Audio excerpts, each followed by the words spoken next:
नमस्कार, मैं छत्तीसगढ़ अखबार के यूट्यूब चैनल इंडिया आजकल के इस नए स्टूडियो से बोल रहा हूँ। यहाँ हम नई नई चीज़ों के प्रयोग कर रहे हैं, तो कुछ दिन हो सकता है आपको हमारे काम में कुछ अटपटा भी देखने मिले, लेकिन कभी न कभी इसको शुरू करना था। आगे हमारी होने वाली बहस भी आपको यहीं से सुनाई देगी। आज मैं आपके पास एक छोटी सी खबर लेकर आया हूँ, जो है तो छत्तीसगढ़ की, लेकिन जो बाकी हिंदुस्तान से जुड़ी हुई है। छत्तीसगढ़ के प्रदेश भाजपा अध्यक्ष जो सांसद हैं, लोकसभा के सदस्य हैं, अरुण साव, उनके कार्यकाल को अभी 1 साल पूरा हुआ। इस मौके पर छत्तीसगढ़ के एक राष्ट्रवादी संगठन ने, जो कि मीडिया में काम करता है, सोशल मीडिया में काम करता है, उस संगठन ने अरुण साव का एक स्वागत किया। स्वागत का तरीका थोड़ा अनोखा था। जो प्रदेश भाजपा कार्यालय है, उस कार्यालय में दरवाजे पर, गेट पर अरुण साव खड़े दिख रहे हैं और ये संगठन अपना बैनर लगाकर एक बुलडोज़र मशीन लेकर उस बुलडोज़र से गुलाब के फूल बरसा रहा है अरुण साव पर और मांग कर रहा है कि इस प्रदेश में जितने तरह के अपराधी काम कर रहे हैं, सरकार जिस तरह से काम कर रही है, यहाँ पर भी एक बुलडोज़र सरकार की ज़रूरत है।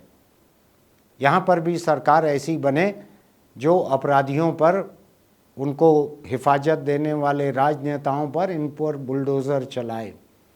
और अरुण साव इस बात से सहमति व्यक्त करते हैं। आखिर उनके ऊपर एक बुलडोज़र भरकर फूल बरसाए जा रहे हैं, तो उनको भी कुछ न कुछ तो कहना था, कोई न कोई सहमति तो जाहिर करनी थी।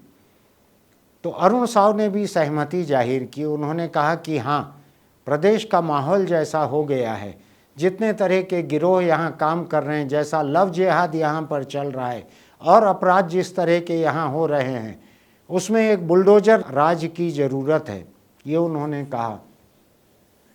मैं इसी बात को लेकर सोच रहा था कि हमने उत्तर प्रदेश से शुरू ये बुलडोज़र राज देखा है, जहाँ योगी राज है, जहाँ भाजपा के हिंदुस्तान के सबसे ताकतवर मुख्यमंत्री माने जाते हैं, जो शोहरत के मामले में मोदी और अमित शाह के तुरंत बाद गिने जाते हैं, योगी आदित्यनाथ। योगी आदित्यनाथ ने जिस तरह से वहाँ पर अपने को नापसंद आरोपियों पर, उनके खिलाफ किसी अदालत से कोई जुर्म साबित नहीं हुए थे, उनके खिलाफ पुलिस में रिपोर्ट दर्ज हुई थी, पुलिस ने उनको आरोपी लिखा था, और उनके घर, दुकान, इन सब पर जिस तरह से बुलडोज़र चलाए गए, तो एक नए किस्म का इंसाफ का मॉडल योगी आदित्यनाथ ने सामने रखा। इस बात को समझने की ज़रूरत है कि ऐसे जो आंकड़े सामने आए, जो तथ्य सामने आए, तो ऐसी बुलडोज़र की तमाम कार्रवाई, ऐसा तमाम बुलडोज़र इंसाफ मुस्लिम बस्तियों में हुआ, मुसलमानों पर हुआ। हो सकता है कि अदालत को ध्यान में रखते हुए 2-4 हिंदू नाम भी उसमें जुड़ गए, हो सकता है कि वो मुस्लिमों के बीच में आ रहे होंगे, इसलिए जुड़ गए होंगे, जो भी हो। कुल मिलाकर उनका निशाना मुस्लिमों पर था। जिन लोगों को मुसलमानों पर मार होते देखकर तसल्ली होती है, ऐसे लोग खुश भी हुए। शायद ऐसे लोगों की खुशी के लिए ही ये किया गया था। चलिए, ये सब हो गया। उसके बाद मध्य प्रदेश ने उसी अंदाज में काम करना चालू किया। मध्य प्रदेश और उत्तर प्रदेश में मानो इस बात का मुकाबला सा चल रहा था कि किसके तौर तरीके अधिक हिंदुत्ववादी हो सकते हैं। और मध्य प्रदेश के भीतर एक अलग मुकाबला चलते रहता है कि मुख्यमंत्री और गृह मंत्री के बीच कौन अधिक हिंदुत्ववादी है। तो ये मुकाबला उत्तर प्रदेश और मध्य प्रदेश के बीच चल रहा था पिछले साल भर से। देश की कोई अदालत ऐसे हिंदू बुलडोज़रों के निशाने पर आए हुए मुसलमानों को बचाने के लिए मौजूद नहीं थी। अब उसके बाद में अभी पिछले पखवाड़े हरियाणा में जो सांप्रदायिक दंगे हुए, उसके बाद वहाँ की सरकार को ये मौका मिला, तो उस सरकार ने बुलडोज़र लेकर मुसलमानों के घर, दुकान, उनके कारोबार, उनकी सड़क किनारे की छोटी छोटी गुमटियाँ, इन सब को जिस अंदाज में गिराया, जिस अंदाज में ख़त्म किया उनको, वो भयानक था। वहाँ के हाई कोर्ट ने खुद होकर इसका नोटिस लिया, एक सरकार को नोटिस जारी किया, जवाब मांगा और हाईकोर्ट ने सरकार से कहा कि क्या ये नस्लीय सफाया चल रहा है। हमने ये बात बहुत पहले से कही थी। हमने कहा था कि सुप्रीम कोर्ट को इसका नोटिस लेना चाहिए, चूंकि कई राज्यों में ऐसा चल रहा है और किसी एक राज्य का हाईकोर्ट काफ़ी नहीं है। लेकिन चूंकि सुप्रीम कोर्ट ने कुछ नहीं किया, शायद ये वजह है कि आज छत्तीसगढ़ में, जो कि बाकी जिन प्रदेशों का मैंने हाल गिनाया है उनके मुकाबले ये एक बेहतर प्रदेश मैं अभी तक गिनता हूँ। यहाँ सांप्रदायिकता अभी तक इन प्रदेशों के मुकाबले कुछ कम है। यहाँ अमन चैन थोड़ा सा ज़्यादा है, लोगों के बीच में नफरत अभी उतनी ऊंचाई पर नहीं ले जाई जा सकी है। हालांकि गैस के गुब्बारे बांधकर नफरत को ऊपर भेजने की कोशिश पूरी हो रही है, लेकिन लोगों के बीच सद्भावना का वजन थोड़ा ज़्यादा है, गुब्बारे अभी कम पड़ रहे हैं। हो सकता है चुनाव तक ये बढ़ जाएं। शायद उसी का एक हिस्सा अरुण साव का प्रदेश भाजपा अध्यक्ष होने के 1 साल पूरे होने के मौके पर सामने आया, जब एक छत्तीसगढ़ राष्ट्रवादी संघ ने अरुण साव का इस तरह से अभिनंदन किया, इस तरह से उनके कार्यकाल के जन्मदिन की बधाई दी, उनके ऊपर बुलडोज़र से फूल बरसाए। दोनों तरफ से बुलडोज़र, एक तरफ से बुलडोज़र की मांग हो रही है, दूसरे तरफ से बुलडोज़र की हामी भरी जा रही है। तो मैं सोच रहा हूं कि ये सिलसिला जा किधर रहा है। क्या भाजपा के बुलडोज़र के मुकाबले कांग्रेस किसी बुलडोज़र पर उतर आएगी? क्योंकि अगर बुलडोज़र हिंदुत्व का कोई प्रतीक है तो शायद कांग्रेस भी उसमें पीछे रहना न चाहे। तो बुलडोज़र की फरमाइश हुई और बुलडोज़र का वादा हुआ। अब सवाल ये उठता है कि ऐसे बुलडोज़रों के सामने क्या लोकतंत्र की कोई जगह बचती है? क्या अदालतों की कोई ज़रूरत है? जितना मुझको ध्यान पड़ता है कि बिलासपुर के लोकसभा सदस्य अरुण साव, जो कि अध्यक्ष हैं और जिनके लिए ये पूरा स्वागत समारोह हुआ था बुलडोजरी फूल वर्षा का, ये शायद वकील भी हैं। ये बिलासपुर हाई कोर्ट में या वहाँ की जिला अदालत में ये प्रैक्टिस भी करते हैं। क्या अदालतों की अब ज़रूरत बिल्कुल नहीं रह गई है?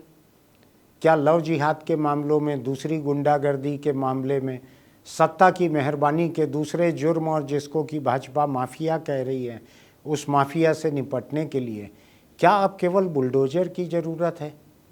अगर अदालत की ज़रूरत नहीं है तो चुनाव और संसद और विधानसभा की ज़रूरत भी क्यों है? दोनों ही पार्टियां अपने अपने बुलडोज़र लेकर आ जाएं। जिस तरह से रोबोटिक्स के टेक्नीशियन अपने अपने रोबो को आमने सामने लाकर उनकी लड़ाई करवाते हैं, ये पार्टियां अपने अपने बुलडोज़रों से लड़ाई करवा लें। पुराने वक्त में जो युद्ध चलते थे, जिसमें घुड़सेना रहती थी, हाथी रहते थे, ऐसे पैदल सैनिक चलते थे, उस किस्म का जंग करवा लिया जाए। किसी भी इंसाफ की ज़रूरत क्यों है? अगर बुलडोज़र ही चलना है इस प्रदेश में, जहाँ पर कि हाईकोर्ट है और उस हाईकोर्ट के शहर के सांसद हैं अरुण साव, हाईकोर्ट के जितने जज हैं वो इन्हीं की कॉन्स्टिट्यूंसी के वोटर हैं। इनके वोटर हैं कि नहीं मुझको नहीं मालूम, और उससे फ़र्क भी क्या पड़ता है। सवाल ये है कि जो हाईकोर्ट वाली संसदीय सीट का सांसद अगर बुलडोज़र चलने और बुलडोज़र से इंसाफ की बात कर रहा है तो किस तरफ जा रहा है इस प्रदेश का लोकतंत्र? मैं उत्तर प्रदेश में नहीं रहता हूँ, मध्य प्रदेश और हरियाणा में भी नहीं रहता हूँ, इसलिए मैं वहाँ के हिंदुत्व के मुकाबले यहाँ का हिंदुत्व अभी तक कम खूनी है, कम हमलावर है, इससे मैं संतुष्ट नहीं हूँ। ये मेरी तसल्ली का सामान नहीं है। मेरे हिसाब से कानून का राज यहाँ पर कायम रहना चाहिए। इस प्रदेश में एक विधानसभा है, इस प्रदेश में एक हाई कोर्ट है, हर ज़िले में अदालतें हैं, तो कानून बहुत है मुजरिमों से निपटने के लिए। चाहे वो भाजपा की ज़ुबान का लव जिहाद हो, चाहे किसी और की ज़ुबान का धर्मांतरण हो, चाहे किसी और की ज़ुबान का आदिवासियों का किसी और तरह का हमला हो, या सरकार की जा रही किसी तरह की ज़्यादती हो। सरकार भी कोई मासूम रहती है ऐसा ज़रूरी नहीं रहता। सरकार की तरफ से भी कई किस्म के जुर्म या गलत काम होते हैं। तो कौन किसके ऊपर बुलडोज़र चलाएगा? क्या कल के दिन केंद्र सरकार छत्तीसगढ़ सरकार के ऊपर बुलडोज़र चला देगी? अंत क्या होगा? बुलडोज़र के इंसाफ का अंत क्या है? क्या छत्तीसगढ़ सरकार अपनी सरहद पर बुलडोज़र लेकर खड़ी रहेगी कि ईडी और आईटी की जो टीम आएगी उसको वहीं बुलडोज़र से कुचल दिया जाएगा? ये किस बुलडोज़र की जुबान में बात हो रही है? ये कैसा लोकतंत्र है? ये किस तरह से लव जिहाद से शुरू होकर दूसरे तरह के माफिया तक, और हमारी सरकार आएगी तो हम बुलडोज़र चलाएंगे, और सरकार आए तो आप बुलडोज़र चलाकर इंसाफ करना, ये इस प्रदेश में किस तरह की जुबान में बात हो रही है? मुझको लगता है कि बुलडोज़र के आँख कान नहीं होते हैं, उसके पीछे एक नीयत होती है। और इस प्रदेश की जनता तभी तक महफूज रहेगी जब तक उसकी नीयत लोगों के ऊपर बुलडोज़र बनकर टूट न पड़े, जब तक उसके पास अदालत की तरफ से एक हिफाजत रहे। वरना सरकार को तो जब चाहे सरकार बुलडोज़र बनकर टूट पड़ सकती है किसी के ऊपर, तो कांग्रेस की रहे सरकार या भाजपा की सरकार रहे। हमको इस प्रदेश में बुलडोज़र नहीं चाहिए, इंसाफ करने के लिए बिल्कुल नहीं चाहिए। बुलडोज़रों का काम किसी अवैध निर्माण को तोड़ने का है। बुलडोज़रों का काम बांध के लिए, नहर के लिए मिट्टी को खोदना, मिट्टी को जमाना, बांध बनाना, सड़क बनाना, इस तरह का काम है। बुलडोज़र का काम इंसाफ करना नहीं है, क्योंकि उनको चलाने वाले, उनको चलवाने वाले जो इंसान रहते हैं वो जज नहीं हैं, और जो जज हैं उनको किसी सज़ा देने के लिए बुलडोज़र की ज़रूरत नहीं पड़ती। हिंदुस्तान के कानून में, चाहे वो अमित शाह का पेश किया हुआ नया कानून क्यों ना हो, हिंदुस्तान के कानून में किसी तरह की सज़ा देने के लिए बुलडोज़र का प्रावधान नहीं है। इस प्रदेश में अरुण साव का 1 साल पूरा होने पर ये बुलडोज़र की जो जुबान सामने आई है, जो बुलडोज़र से फूल बरसाए गए हैं, उनको खुद को इसके बारे में सोचना चाहिए। वो पेशे से एक वकील हैं, क्या वो बुलडोज़र से इंसाफ की वकालत कर रहे हैं? तो फिर काले कोट की ज़रूरत क्या है? अदालत में उनको जाने की ज़रूरत क्या है? उनको किसी भी तरह की कोशिश करके सत्ता पर काबिज होना चाहिए और अपना पेशा छोड़ के बुलडोज़र ड्राइवरी सीख लेना चाहिए। तो मैं चाहता हूं कि इस प्रदेश के लोग, जो कि आज भी हिंदुस्तान के बहुत से प्रदेशों के मुकाबले शांत है, इस प्रदेश के लोग सोचें कि क्या उनको अदालती इंसाफ चाहिए या बुलडोज़री इंसाफ चाहिए। याद रखिएगा, जिस दिन आपके घर को कोई नेता नापसंद करेंगे और वो नेता सत्ता में रहेंगे, तो आपके घर भी बुलडोज़र भेज सकते हैं। उस वक्त जब तक आप भागे भागे अदालत जाएंगे, तब तक बुलडोज़र आपके घर को गिरा चुका रहेगा। आज कोई धर्म नापसंद हो सकता है, कल कोई जात नापसंद होगी, परसों कोई परिवार या इंसान नापसंद होंगे, और नापसंदगी से चलने वाले बुलडोज़रों को रोकना अदालतों के लिए वक्त पर मुमकिन नहीं हो पाएगा। ये हमने देखा हुआ है, हिंदुस्तान के कई प्रदेशों में देखा हुआ है। कोई छत्तीसगढ़ की अदालत में, हाई कोर्ट में ऐसा सुरखाप का पर नहीं लगा है कि जज दौड़कर आकर बुलडोज़र को रोक लेंगे। जब तक अदालत जागेगी, जब तक अदालत सुनेगी, तब तक बुलडोज़र से जिसको गिराना रहेगा गिराया जा चुका रहेगा। इसलिए इस चक्कर में मत पड़िए। लोग आपके पास किसी भी पार्टी के वोट मांगने के लिए आएँ, उनसे पूछिए कि क्या आपका अदालतों पर से भरोसा पूरी तरह से उठ गया है जो आप बुलडोज़र चलाने की बात कर रहे हो। ये सवाल ज़रूर कीजिएगा, मैं आपके पास छोड़कर जा रहा हूँ। कोई भी पार्टी जो बुलडोज़र चलाने की बात करे, उससे ये सवाल कीजिएगा। मैं फिर किसी खबर को लेकर आपके बीच आऊँगा। तब तक अगर आपको हमारे ये वीडियो अच्छे लगते हैं तो सब्सक्रिप्शन और नोटिफिकेशन की बटन दबाइएगा। और हाँ, अगर आप दुपहिया चलाते हैं तो आप हेलमेट ज़रूर लगाइए। अगर आप चौपहिया चलाते हैं तो कार का सीट बेल्ट लगा कर रखिए। मैं आपको ये बताना चाहूँगा कि पिछले कुछ वर्षों में मेरे पास आंकड़े हैं, मैं अगले किसी वीडियो में आपको आंकड़े दूंगा। 3800 या कितने लोग दुपहिया चलाने वाले मारे गए छत्तीसगढ़ में, उसमें से 3700 लोगों की मौत हेलमेट न लगने के कारण हुई है। 3800 लोगों में से 3700 लोग, तकरीबन यही आंकड़े हैं, मैं आपको बताऊंगा।